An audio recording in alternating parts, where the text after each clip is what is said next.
keluarga-keluarga yang berkemenangan di dalam Tuhan. Efesus 5 ayat yang ke-20, firman Tuhan berkata demikian.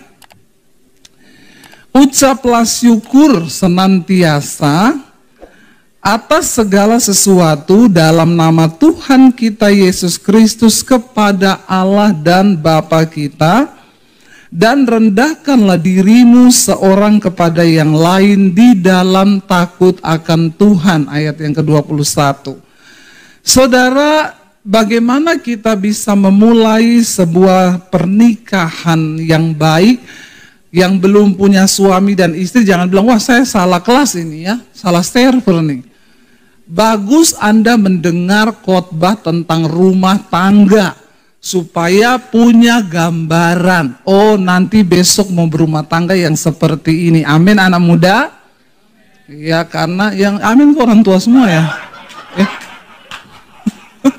Saya jangan GR ya menjadi anak muda ya, sudah beristri, sudah bersuami. Ini buat anak-anak muda jangan merasa salah tempat gitu ya. Kita ini ada di sini karena firman Tuhan itu akan memberi jalan yang benar bagi kita.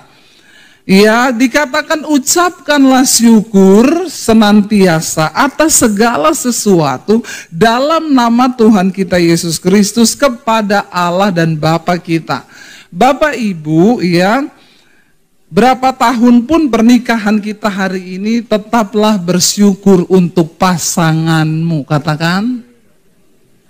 Karena banyak yang sudah tidak bisa bersyukur buat pasangannya loh. Ya, yang bawa istri hari ini, coba lihat istrimu bilang, aku bersyukur Tuhan punya istri seperti ini. Coba yang bawa istri cepat.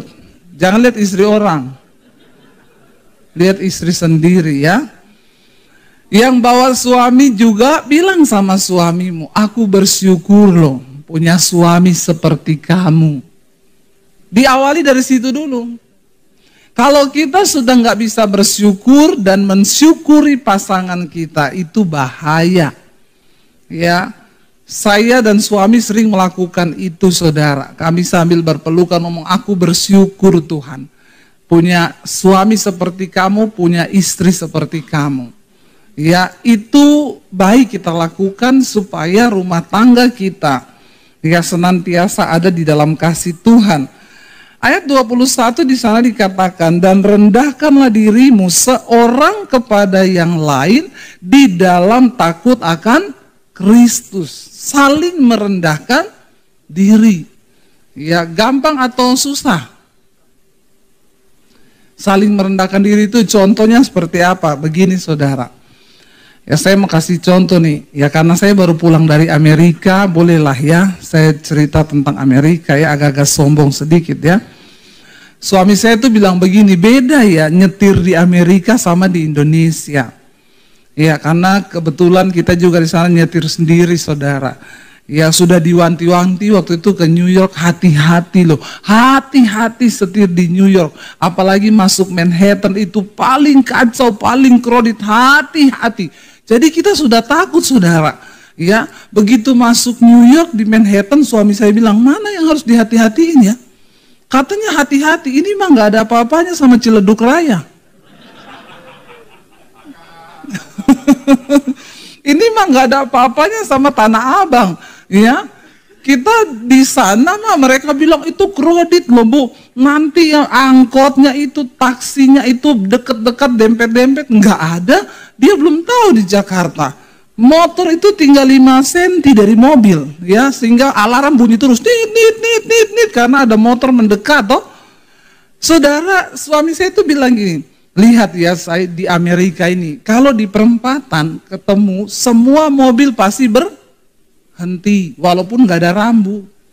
Semua ngerem, lalu tangannya semua begini, silakan, sampai nggak jalan-jalan. Karena semua mau saling memberi, ya, siapa yang duluan. Kalau di Indonesia perempatan, apa yang terjadi? Tabrakan. Karena semua pengen duluan. Saudara, kalau semua saling merendahkan silahkan duluan, kan nggak terjadi tabrakan. Di dalam rumah tangga, saling merendahkan diri itu seperti itu. Ya, kalau udah mau marah, suami istri mau marahan, ngomong aja, kamu duluan saya marah. Amin. Enggak, duluan kamu. Jangan, kamu aja. Jangan, kamu aja. Karena orang sekarang itu kalau pacaran kita bikin romantis. Yang paling romantis. Begitu nikah kita bikin menangis. Yang paling menangis. Ya enggak? Di sini enggak ada. Di luar sana banyak. Saudara, ya bawa pernikahan kita itu di dalam Kristus. Saling merendahkan diri.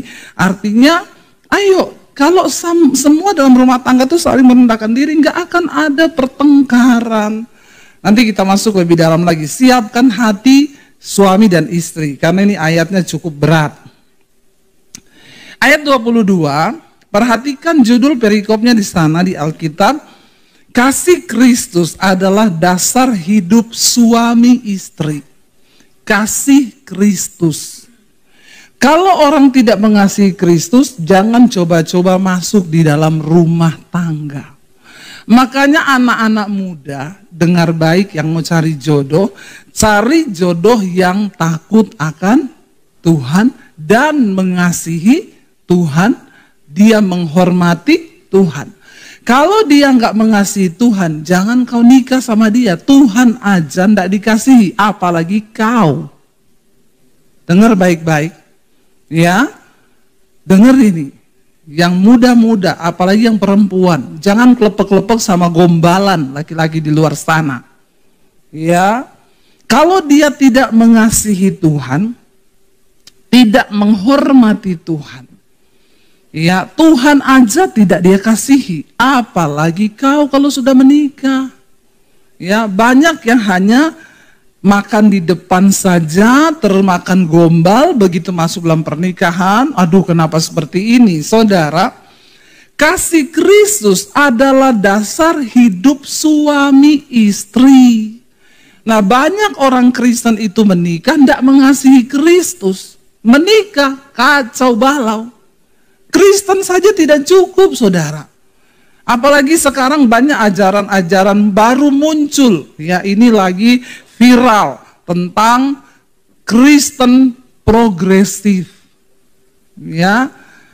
Kristen progresif. Iya, apa itu progresif? Menurut Kamus Bahasa Indonesia, progresif itu adalah sebuah perubahan yang terjadi karena ya tuntutan masyarakat, tuntutan zaman, budaya atau keadaan. Menurut mereka, firman Tuhan Alkitab sudah tidak relevan dengan keadaan zaman sekarang, makanya harus dirubah. Harusnya yang berubah itu kita, bukan firman Tuhan yang dirubah. Ya, pendapatnya saudara, ini sangat menyesatkan apalagi buat anak-anak muda, hati-hati karena memang menyenangkan telinga. Dia berkata bahwa Kristen progresif, yang pertama, dia nggak percaya bahwa orang diselamatkan hanya melalui Yesus Kristus Tuhan. Ya, dia bilang masa orang sebaik ini ya masuk neraka. Saudara, Alkitab bilang tanpa pengampunan dosa, kebaikan manusia itu seperti kain kotor. Amin. Kenapa kita percaya Kristus dan harus menerima Dia? Karena lewat kematian Kristus, kutuk dosa itu diputuskan. Kalau kutuk ini tidak diputuskan, bagaimanapun usaha manusia untuk membangun hubungan dengan Tuhan itu sia-sia. Makanya dari zaman perjanjian lama kita tahu orang-orang Israel dulu menghadap Tuhan, mereka harus membawa korban darah untuk penghapus dosa. Membawa kambing, lembu, ya untuk darahnya dicurahkan, lalu itu menjadi korban penghapusan dosa. Seiring bertambahnya zaman, manusia makin bejat, makin kotor, makin berdosa. Allah melihat tidak ada lagi darah yang dapat menghapus dosa manusia. Karena kutuk dosa yang turun dari Adam, Alkitab berkata semua manusia telah berbuat dosa dan kehilangan kemuliaan Allah. Dosa membuat hubungan antara manusia dengan Tuhan itu terputus. Ibarat jembatan, kalau sudah putus, kemarin yang ditabrak tuh di Maryland di Amerika ya, putus. Orang bisa lewat nggak tembus ke Maryland? Nggak bisa. Yesus menjadi jalan tembus untuk kita ini sampai kepada Tuhan kembali Bapa, saudara. Dan dia adalah Allah sendiri yang menjelma menjadi manusia. Kenapa kita harus menerima dia? Hanya dengan kebaikan saja tidak cukup. Tanpa darah penebusan dosa, kebaikan manusia itu seperti kain kotor, kata firman Tuhan. Di luar kita bisa baik, tapi siapa tahu dalam hati. Iya apa iya? Ya, tapi pengampunan dari Tuhan Yesus itu yang bisa menyelamatkan saudara dan saya. Karena semua orang butuh pengampunan dosa. Yang kedua, dia nggak percaya ada surga dan neraka. Saudara, kalau dikatakan tidak ada neraka, senang semua pasti orang kan? Ya, udah pulang ayo selingkuh yuk, nggak ada neraka. Ya, enak ya. Dulu teman saya pernah ngomong sama saya, Deb, saya mau ajak kamu ikut seminar. Bagus sekali pengajarannya. Tentang apa? Jadi menurut pengajaran ini, dosa itu tidak ada.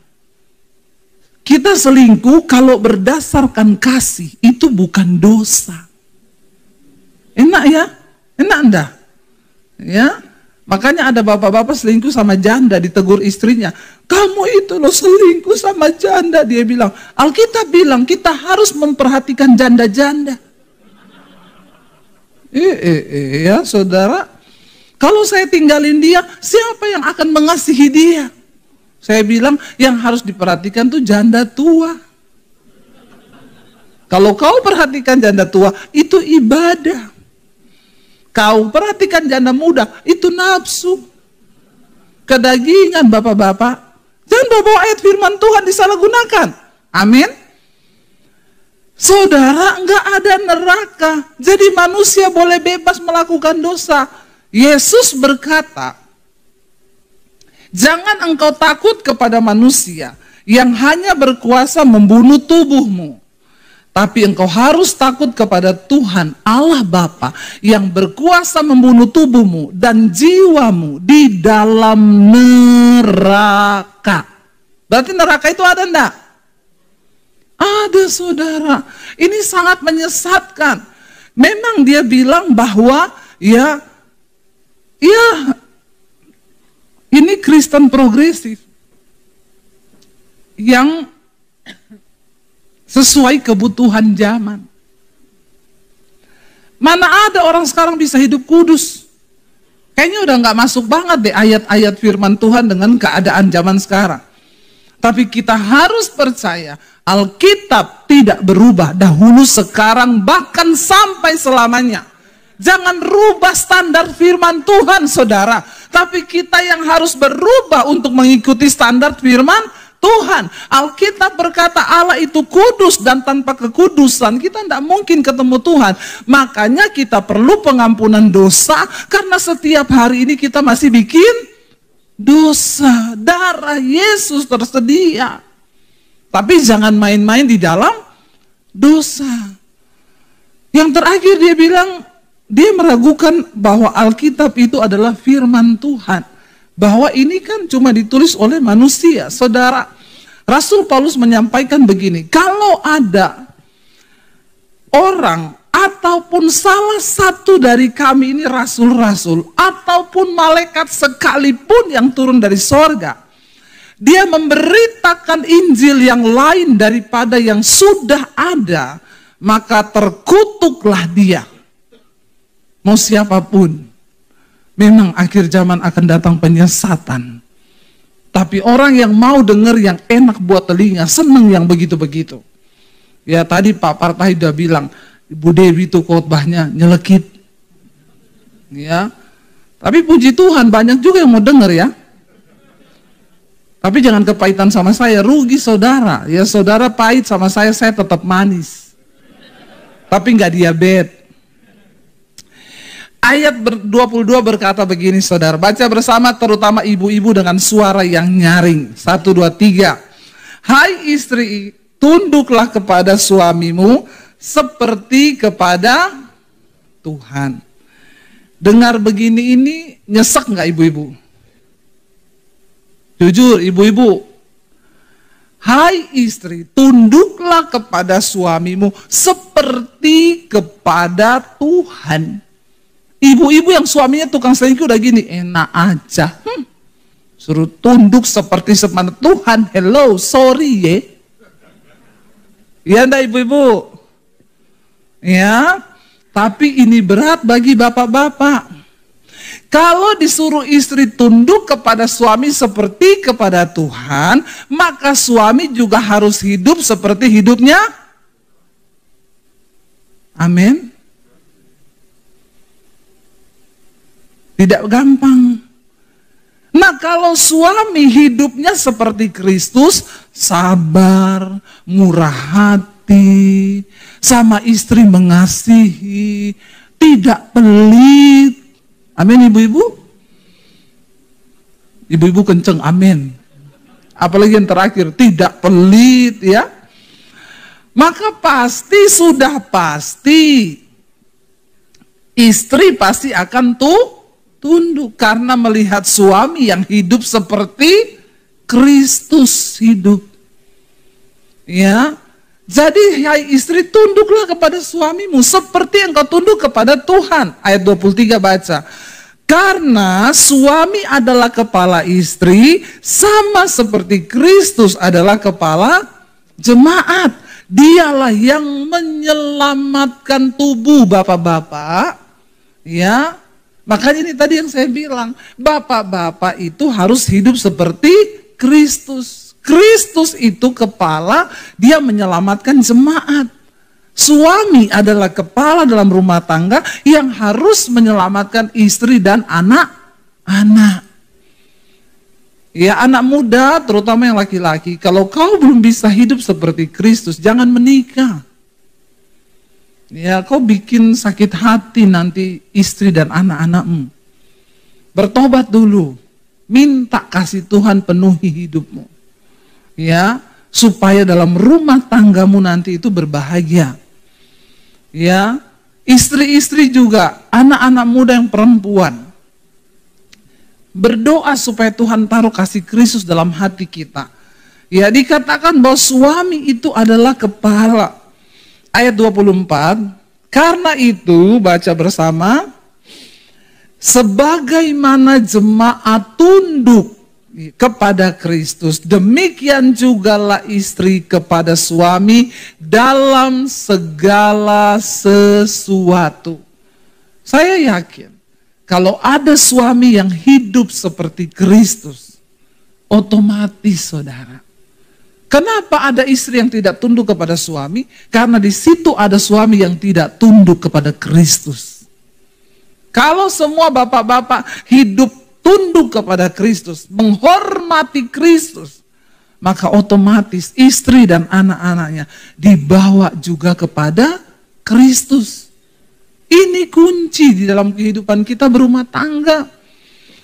Nah, ayat 25 di sini dikatakan tadi sudah ya buat istri-istri, jadi tunduk, harus tunduk istri-istri dalam segala hal, termasuk dalam hal keuangan.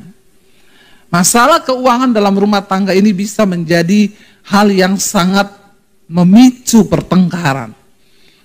Alkitab berkata, kita bukan lagi dua, tetapi satu. Dalam hal apa? Dalam hal semuanya, termasuk dalam hal keuangan. Ada di sini ibu-ibu yang nggak tahu jumlah rekening suaminya? Nggak usah angkat tangan, nanti suamimu malu. Tapi banyak istri-istri yang curhat ke saya, Bu Debi, sampai hari ini saya nggak ngerti saldo rekening suami saya.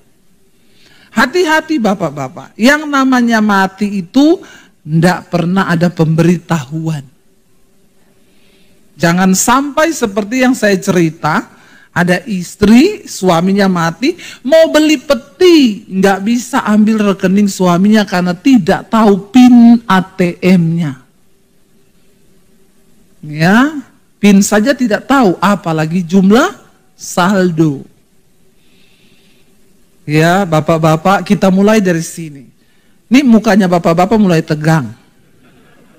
Biasa aja Pak, biasa aja. Nanti jantungmu berpacu cepat loh. Ya, kalau ngomong duit gini biasa aja Pak. Ya, istri harus tahu jumlah rekening suami. Kalau suami dapat bonus, cerita ke istri.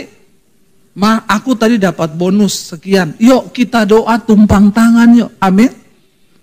Karena kalau kau tidak kasih tahu, kau jadi bingung suami, bingung mau cari tempat persembunyian di mana ini duit. Nanti cepat sakit jantung, orang banyak-banyak sembunyi begitu. Deg-degan terus hidupnya, jantung berpacu cepat. Ya, kita nggak pernah tahu hidup ini. Saya kemarin minggu cerita, saya pelayanan di Amerika, seorang pemain musik loh, umur 40 tahun. Lo baru ketemu saya khotbah.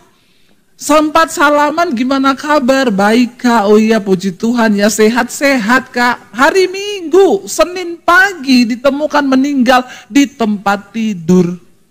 Cuma beda berapa jam?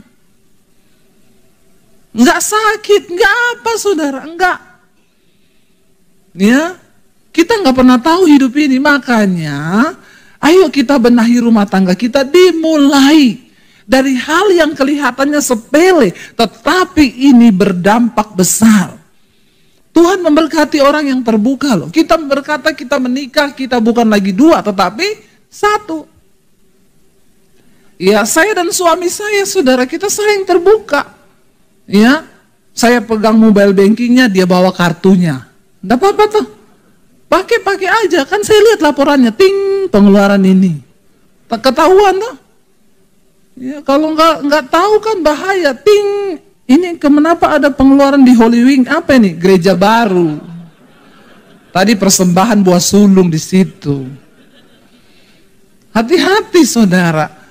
Dengan istri mengetahui keuanganmu, itu berarti ada yang protek kau bapak-bapak.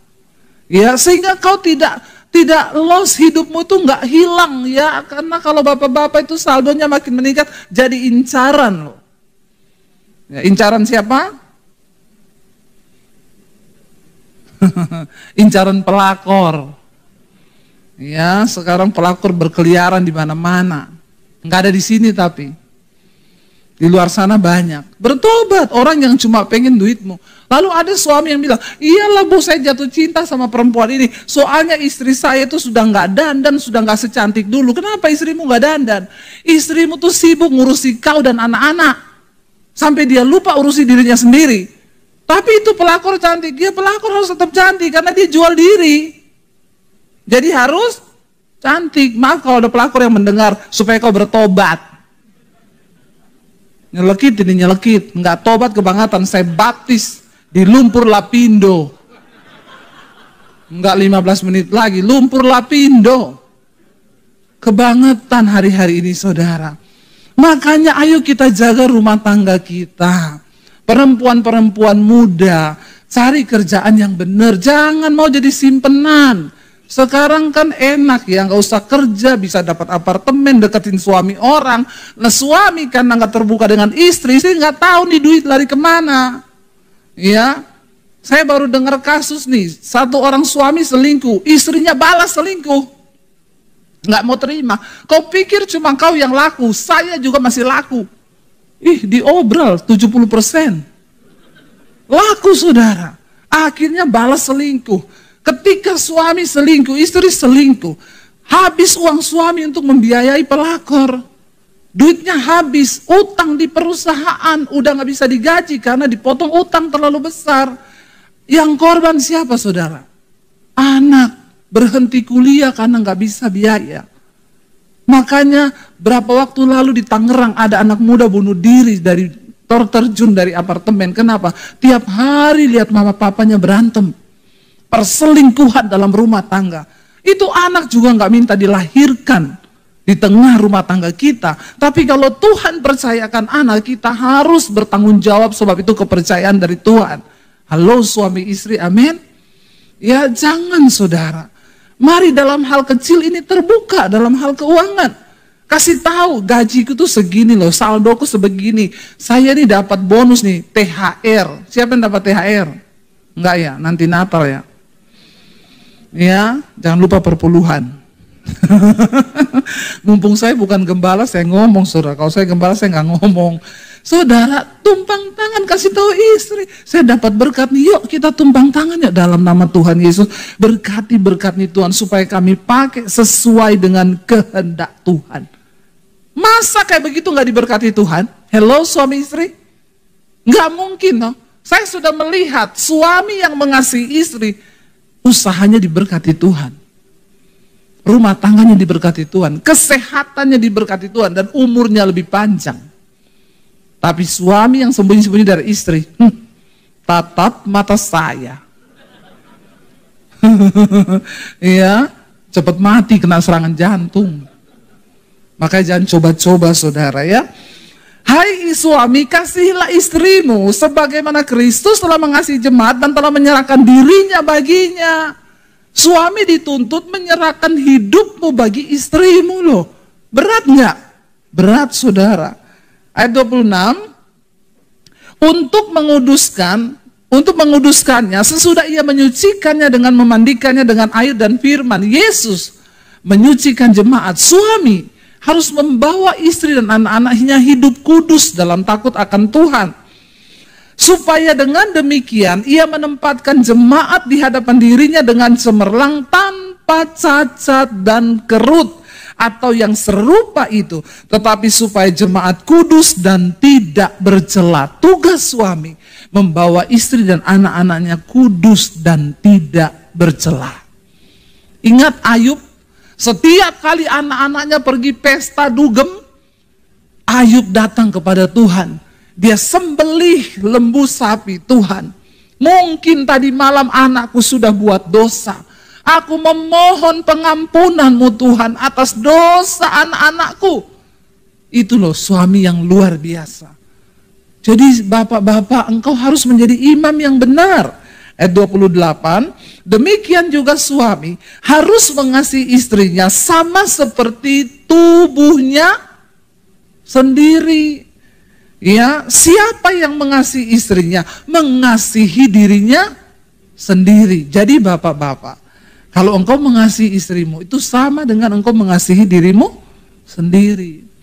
Kalau kau goblok-goblokin istrimu, sama dengan kau. Ya, jadi kalau mau bilang istri goblok, tunjukkan dulu sendiri. Goblok, goblok, goblok. Kan sama dengan memaki diri sendiri, toh? Ya, juga kalau kau memberi uang kepada istrimu, itu sama dengan kau beri uang kepada. Bapak-bapak tolong bersuara. Suaranya yang rela. Saya ini hanya menerjemahkan firman Tuhan loh. Sesederhana mungkin supaya saudara ngerti, tapi jangan pura-pura nggak ngerti. Iya, jadi siapa yang mengasihi istri, mengasihi dirinya sendiri. Saya pakai ayat ini, kalau saya capek, saya pijetin. Kalau kau pijetin saya, seperti kau pijet dirimu sendiri. Ya, oh iya gitu saudara ya. Jadi ya kita belajar saudara, karena firman Tuhan itu ya dan amin. Ya, bapak-bapak, karena kita sudah menjadi satu daging. Sebab ayat 29, tidak pernah orang membenci tubuhnya sendiri, tetapi mengasuhnya dan merawatinya sama seperti Kristus terhadap jemaat. Ketika pertama kali Tuhan menciptakan Adam itu pelongo-pelongo saudara di Taman Eden. Bayangkan hidup sendiri cuma lihat monyet, kodok, katak. Bete nggak hidupnya Adam? Bete loh. Bayangkan kalau laki-laki itu seorang diri. Saya sudah bayangkan. Bete, dia duduk di sini, aduh lihat monyet, lihat kera, kok nggak ada yang bagus. Lalu Tuhan berkata, tidak baik kalau laki-laki itu seorang diri saja. Tidak baik. Ya, jadi yang belum menikah, tidak baik. Ya, cepatlah menikah tapi berdoa jodoh yang dari Tuhan. Dan akhirnya ketika Adam tertidur, Tuhan mengambil tulang rusuknya. Lalu diciptakannya seorang perempuan bagi Adam. Ketika Adam bangun, Adam lihat, ada yang indah nih. Ya. Lalu Adam berkata kepada Tuhan, inilah tulang dari tulangku, daging dari dagingku. Berarti benar ayatnya bilang kan, kalau kau mengasihi istri, sama dengan kau kasihi daging dari dagingmu, tulang dari tulangmu.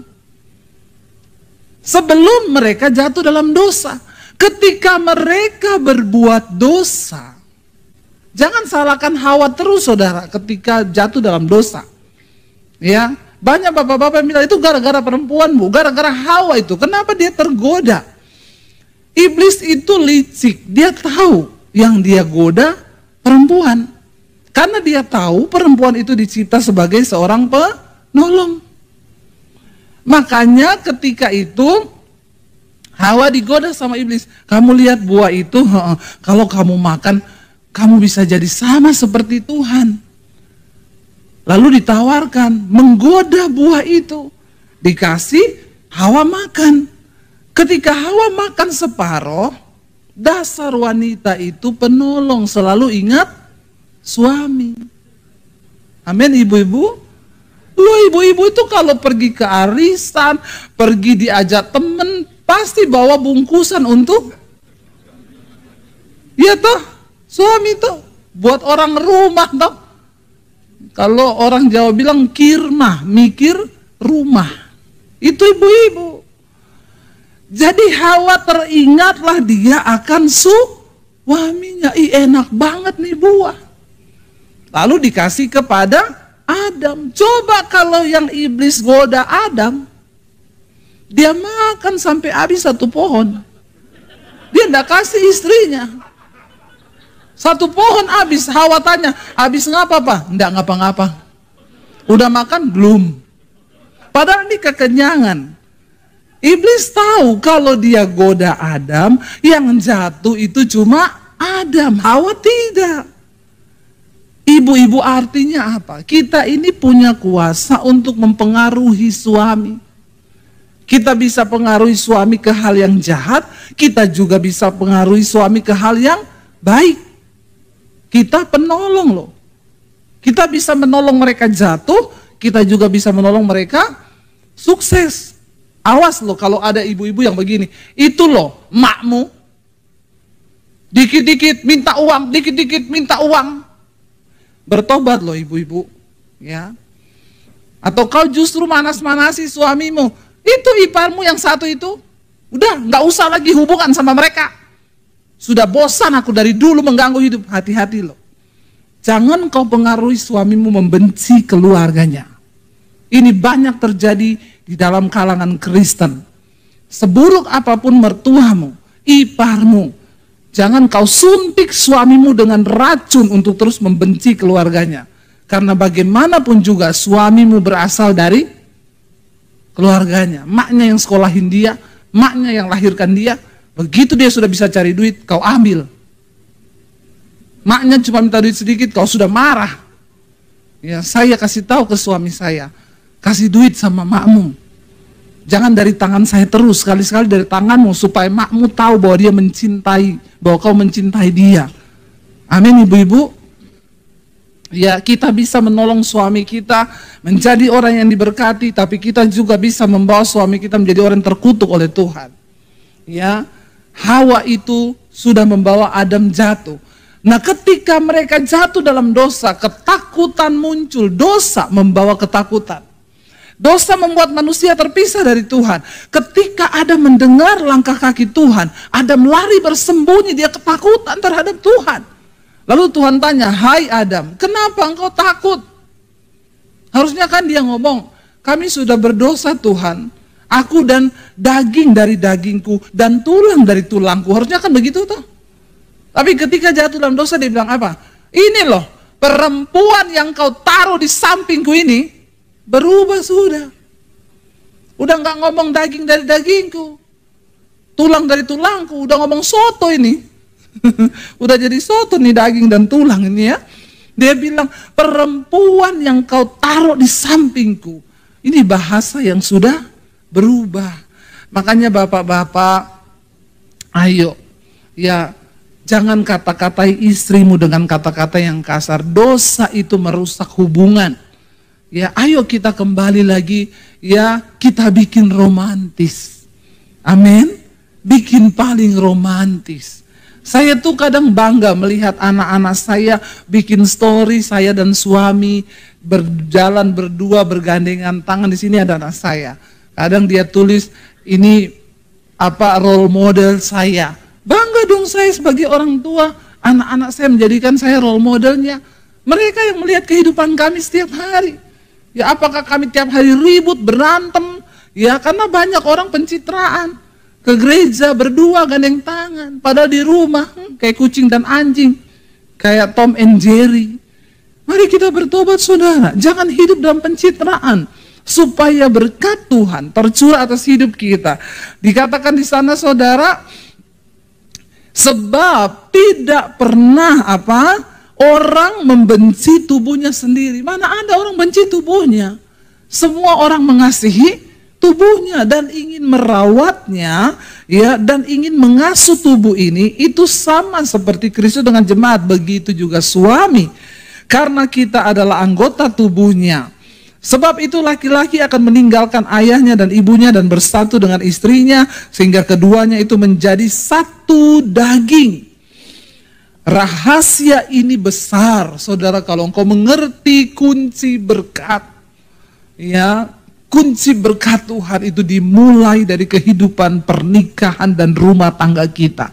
Makanya Alkitab berkata, Tuhan bilang, kalau ada orang hidup rukun bersama, kesitulah berkat Tuhan itu diperintahkan. Bayangkan loh, Tuhan perintahkan berkat ke sana, ke rumahnya Debbie Basir. Amin. Saudara berantem terus, ya baru mau dikirim berkat, lagi berantem, malaikat bilang, lagi berantem Tuhan, mau kirim mobil, lagi berantem, enggak usah, kirim sama Debbie Basir saja. Ya, makanya bertobat, hidup rukun bersama.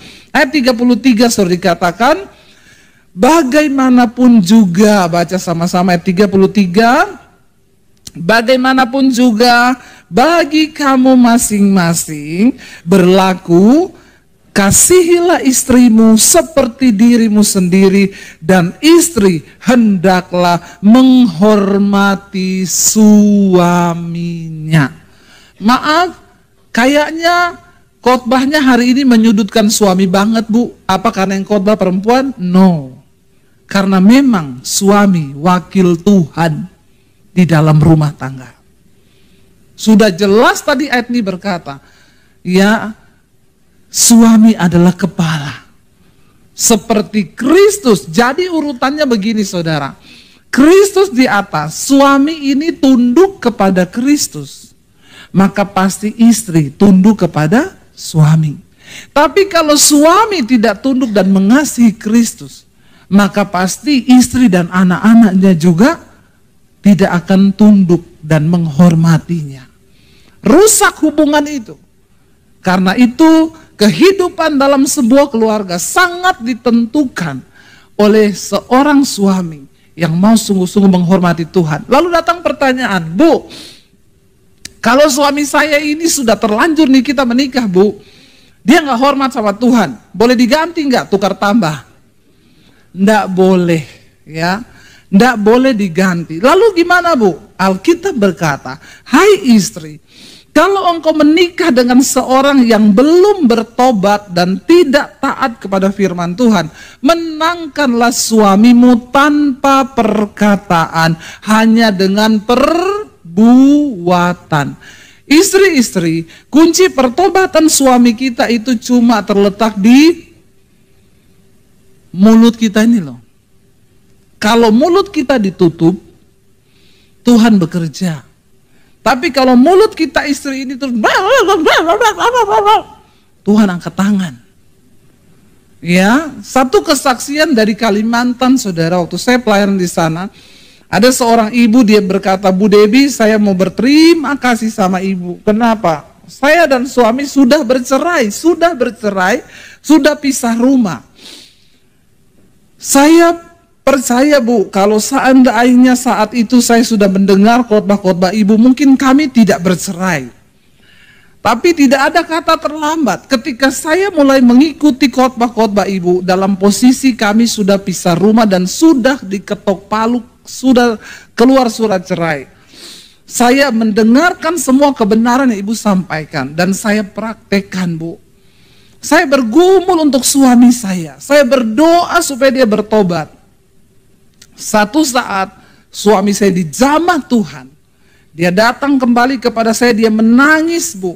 Dia tersungkur di kaki saya. Tuhan pulihkan rumah tangga kami. Sekarang kami berdua cinta Tuhan dan setiap malam kami ikut mesbah doa. Sudah bercerai, kembali dipersatukan Tuhan. Bagi Tuhan tidak ada perkara yang mustahil. Waktu kita mau tunduk kepada firman Tuhan, firman itu mengandung kuasa bagi orang yang mau melakukannya. Karena itu saudara, nanti kita akan terima perjamuan kudus, biar perjamuan kudus ini akan menjadi satu sakramen yang kembali menyatukan pernikahan kita. Kita bangkit berdiri bersama, saya undang para imam musik, kita nyanyikan lagu Mengasihi, Mengasihi Lebih Sungguh. Kami mau belajar Tuhan, mengasihi Engkau. Kami mau belajar dengan kasih Kristus, kami saling mengasihi suami, istri, dan anak-anak. Kami mau belajar untuk saling melayani lebih dan lebih lagi, agar rumah tangga kami diberkati, anak cucu kami diberkati. Katakan bersama pujian ini, kalau saudara datang dengan suami, dengan istri, bergandeng tangan. Yang duduknya terpisah, datangi istrimu, istri datangi suamimu. Ini penting saudara. Kita mau pemulihan sore hari ini supaya rumah tangga kita diberkati Tuhan. Mari katakan sama-sama di hadapan Tuhan. Mengasihi, mengasihi lebih sungguh. Mengasihi, mengasihi lebih sungguh. Katakan Tuhan lebih dulu. Tuhan lebih dulu mengasihi kepadaku.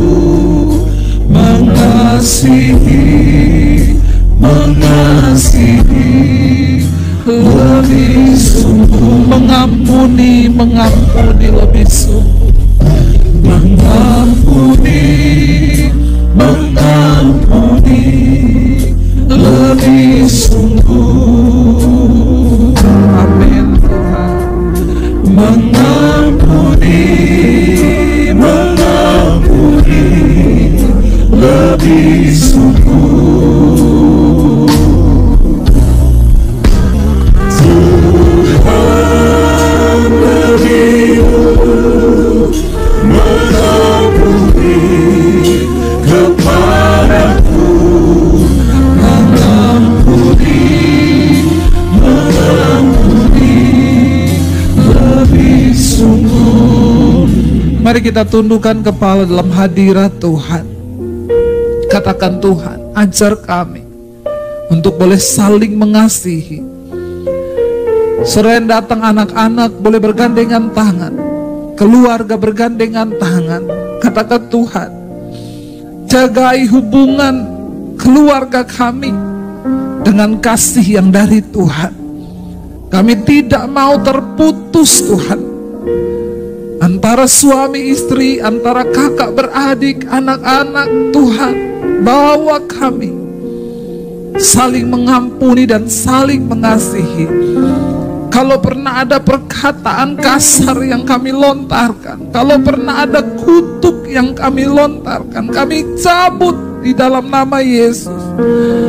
Kami tahu Tuhan, di hari-hari terakhir ini tidak ada kekuatan lain yang dapat membuat kami bertahan dan tetap kuat, yang dapat membuat hidup kami diberkati selain kami hidup di dalam kasih Kristus. Ampuni Tuhan, ampuni kami suami istri. Kalau banyak hal yang sudah kami lakukan dan menyakiti hati pasangan dan menyakiti hati Tuhan, hari ini Tuhan kami mohon pengampunan-Mu. Bahkan kalau ada dosa-dosa yang tersembunyi, baik istri ataupun suami, datang pada Tuhan secara pribadi, akui, cabut setiap kutuk, agar Tuhan memberikan kepadamu umur yang panjang, sebab engkau menghormati Tuhan. Tuhan memberikan dan mencurahkan berkat-Nya dalam usaha pekerjaanmu, karena engkau hidup menghormati Dia.